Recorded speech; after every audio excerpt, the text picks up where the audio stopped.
Yun, nakadalawang ano na. Oo, dalawang oras.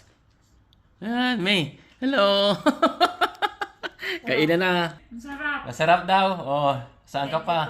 Thank you sa pagkain ni Ate Roda. Ayan, maraming salamat. Bing bing bang. Tingin nyo, anong gusto kong putahin na to?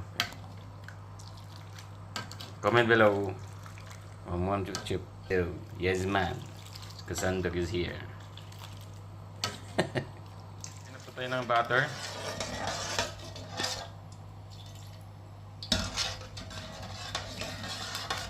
Or oil, pwede lang din. Ayan, ito na po yung inihiwa natin ng pusit. So, nag-chop na rin ako ng garlic, onion, at ginger. Ayan, at inuhulog ko na po, sinasutay ko na po yung ginger.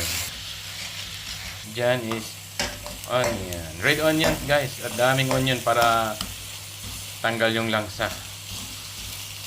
Kulit po natin yung garlic. Yung garlic, bilis po matunog. Ngayon, next na natin garlic. Garlic. Sandok ko, guys, oh.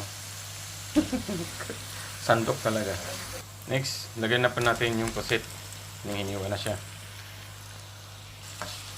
Minimix natin.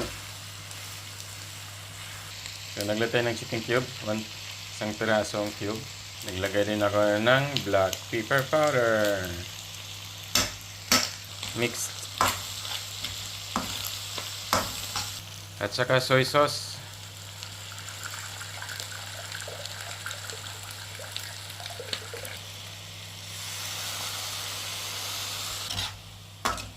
Wow, bumango na. Lagyan natin ng vinegar. So, naglagay ako ng mantuba. Turmeric apple cider. Yan. Sa mga gusto nito, medyo mahal to konti.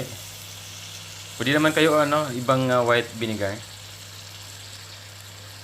Sa mahilig sa mga diet low carb na ginagamit namin ng vinegar. Social, di ba? Brown sugar. Lagay ko ng teriyaki sauce.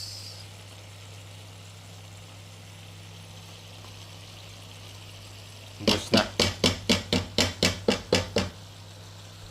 Mirin sauce. Yan, konti lang. So, itong adobo na to is Japanese style. Ingredients ng mga Japanese. Nabili lang natin dito sa sa Korean food sa Salmiya. I-mix natin. Wow, ang bango. Cover just to 5 minutes. Yan, touch of spring onion. Yun na. At tikman natin. Wow. Mukhang masarap to, boy.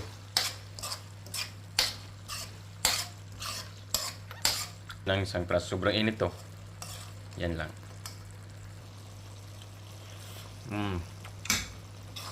Oh. Grabe. Rock. Sarap! Parang nasa Japanese ako. Ang lambot ng pusit. Salamat, Ate Rhodes. Yan na, iluto na siya. Ayan, tinatransfer ko na, guys. Tada!